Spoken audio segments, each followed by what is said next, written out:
तो hello guys, कैसे हैं आप सब। उम्मीद करेंगे अच्छे होंगे, स्वस्थ होंगे और एग्जाम की तैयारी में व्यस्त होंगे। मैं ओम प्रकाश मिश्रा और आप देख रहे हैं हमारे YouTube channel success study star. तो दोस्तों, आज मैं बताने वाला हूँ मैथ का सब्जेक्टिव, और वो भी देखेंगे बिल्कुल ट्रिक से। 30 नंबर का झंझट पूरा खत्म करने वाले, ठीक है। तो वीडियो के अंत तक बने रहिएगा, ठीक है। तो देखेंगे सारा सवाल, जितना भी 2 नंबर वाला होता है, ये 30 गो क्वेश्चन टोटल आज देखने वाले, ठीक है। तो यदि आप हमारे चैनल पर पहली बार है तो चैनल को क्या कर लीजिएगा, सब्सक्राइब कर लीजिएगा, और हाँ, बगल में जो बेल आइकन का जो दिया हो निशान, उसको भी दबा लीजिए, क्योंकि मेरा सारा वीडियो आप तक आसानी से पहुंच जाए, ठीक है। तो चलिए पहला क्वेश्चन देखते हैं, शुरू करते हैं।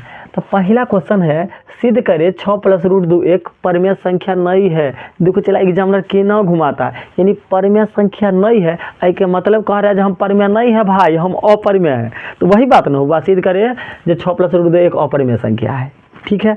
तो चलिए पहले उसके बाद क्या प्यारे बच्चे मानेंगे, सॉल्व।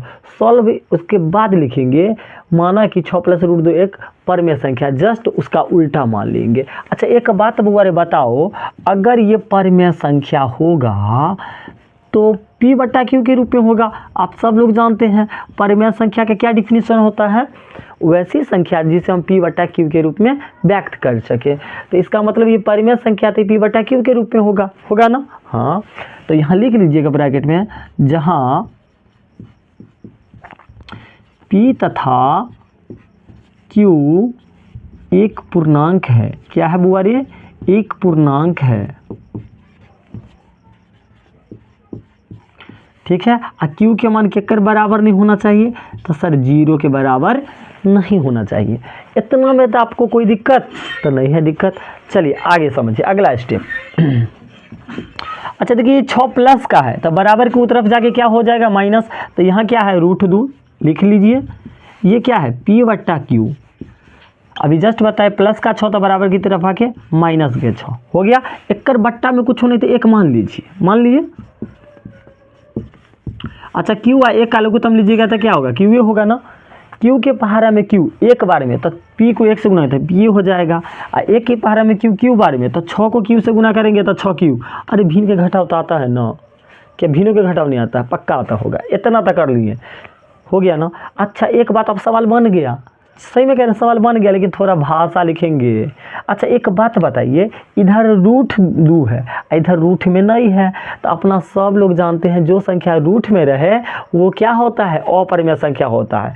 अच्छा तो यहाँ क्या होगा, यहाँ देखो ये खाने वाला हाथ है, तो खाने वाला हाथ दाहिना हाथ है, तो दायां भाग परमेय संख्या है और बायां भाग क्या है, अपरमेय है। दायां भाग परमेय संख्या है और बायां भाग क्या है, अपरमेय है। इससे तब विरोधाभासी न उत्पन्न होगा क्या जी, ये परमेय संख्या है कि नहीं। तो लिखिए यहाँ पर ये भाषा समझिए, यहाँ दायां भाग परमेय संख्या है। क्या है बुआ रे, परमेय संख्या है।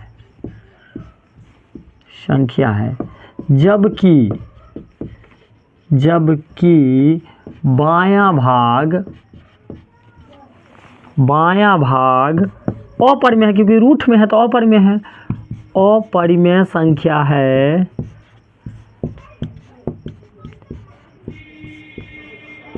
इससे विरोधाभास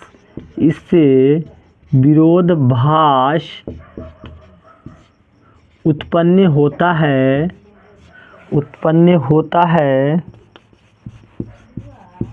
कि 6 + √2 एक परमेय संख्या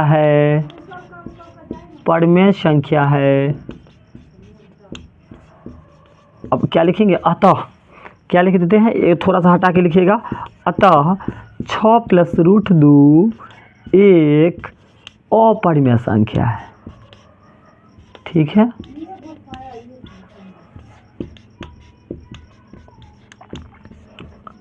बात समझ गए होंगे। चलिए एक बार और समझ लेते हैं।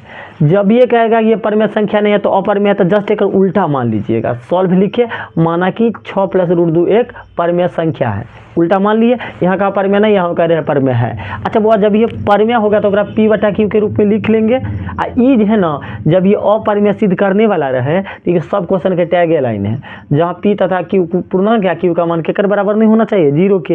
इतना में कोई दिक्कत नहीं है। अगला देखिए, अब ये P/Q में लिख दिए, प्लस का 6 था बराबर की तरफ आके माइनस के 6 हो गया, और इसके बाद क्या किए हैं, √2। Q का 1 का लघुत्तम लीजिएगा तो Q होगा ना, हाँ। Q से Q क्या हो जाएगा, एक बार में, तो P को 1 से गुना तो P होगा, एक के बार में Q बार में, तो 6 के Q से तो 6Q।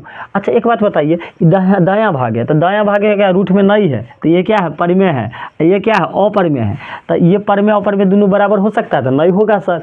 तो वही बात लिखे, यहाँ दायां भाग परमेय संख्या है, जबकि बायां भाग अपरमेय संख्या। इससे क्या हो रहा है, चला विरोधाभास उत्पन्न होता है कि 6 + √2 एक परमेय संख्या है, अतः 6 + √2 एक क्या है, अपरमेय संख्या है। ठीक है, समझ गए होंगे। तो एक बार वीडियो का स्क्रीनशॉट ले, मिलते हैं अगले वीडियो में।